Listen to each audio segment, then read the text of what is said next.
Saturday morning, drink out of bed. I'm putting my best music. Got in my car, race like a jet, yeah. All the way to you. And I don't know the heart in my hand. Just give a question. Just out of the joy. No passion, man, yeah. Can I have it done for the rest of my life? Say this, cause I need to know. Stay and never get your blessings for the day. I got to love my friend. Cause the answer is no. Why you gotta be so rude? You know I'm human too. So why you gotta be so rude? Yeah, I'm gonna marry anyway. I'm marry that girl. Marry anyway. I'm marry that girl. No matter what you say, I'm marry that girl. We'll be family. Yeah. So why you gotta be so rude? Yeah, you gotta be so rude.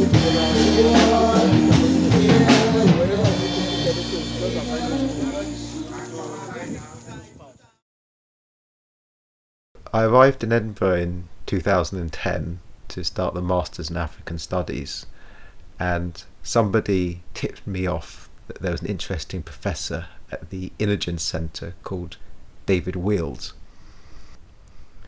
I popped into the library for a bit of background research and discovered a book he had written with Naushad Forbes called From Followers to Leaders.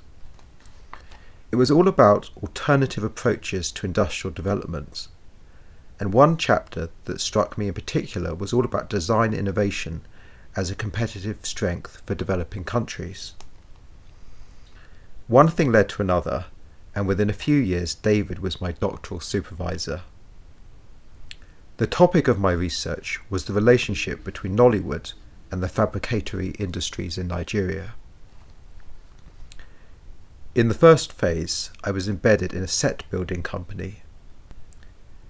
I arrived at the F4D set company in Lagos on the 11th of July 2015.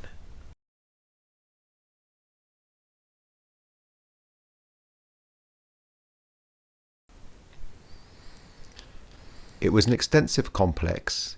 There was the workshop, the big studio, and then across the road they had the administrative hub and design centre. I built quite a close rapport with the owner of the company, Mr. Bedford, who was trained as a sculptor, but really he was a polymath. He was just a master across so many materials, from wood and steel to perspex and fiberglass. And he explained how he transferred that expertise from the world of fine arts into film sets. Some of the designs we design here because we have a design unit next door. And once we're done with the design unit and the client okays those designs, then we'll start construction in the workshop.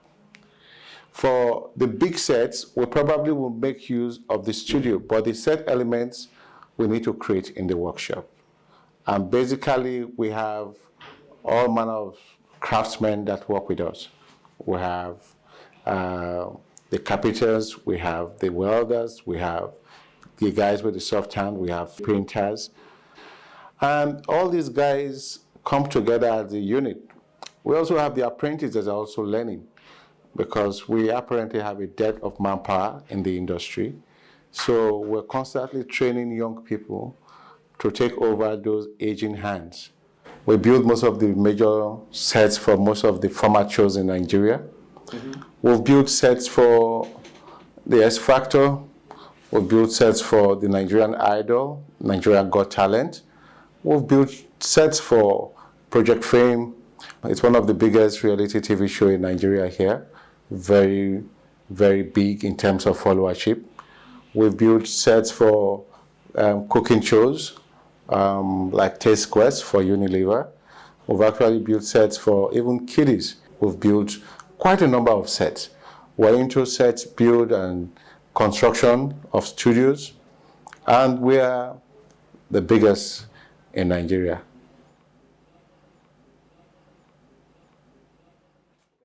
I ended up spending 6 months embedded in Mr. Bedford's company.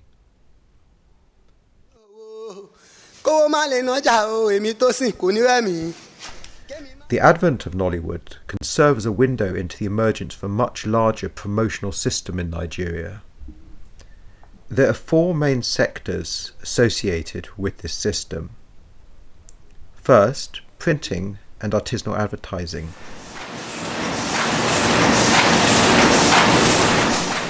The Nollywood post and jacket printing boom provided the investment impetus for the start of large format printing in Nigeria, which has now become important across the political, religious and corporate sectors.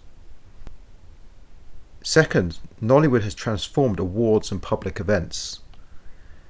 The Nollywood Awards provided a new and distinctive style template for all awards and many other events in Nigeria.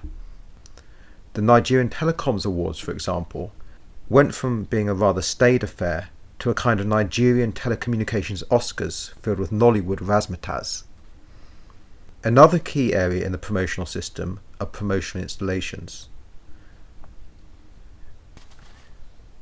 Set designers reapplied their skills to the creation of product launches, exhibition stands, and point-of-sale displays. Pat Nebo, for example, used his flair for theatrical fabrication to build world record-breaking towers of bottles for launching the new Star beer and other local beer brands. And Mr. Bedford's employees applied their skills to making Lucky Dip boxes for Nutribix's launch of its new flagship biscuit. Lastly, Nollywood has transformed the domestic space into a promotional arena.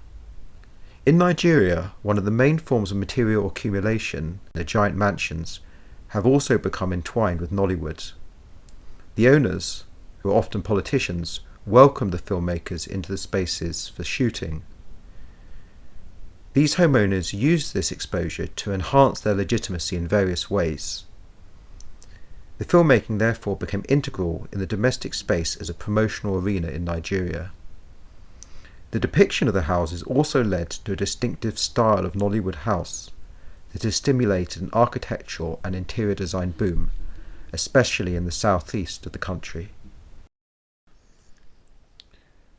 Overall, the concept of the Nigerian promotional system shows how Nollywood is far more than an entertainment subsector, and in fact has facilitated the emergence of distinctive and regionally competitive products.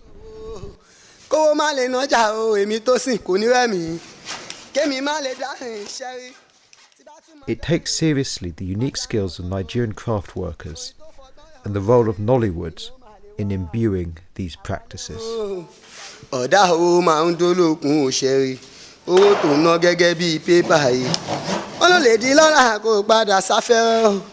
Gbogbo àwọn tí wọ́n ń jẹ àǹfààní lára rẹ̀ ló máa kọ́kọ́ bù ẹ́ o.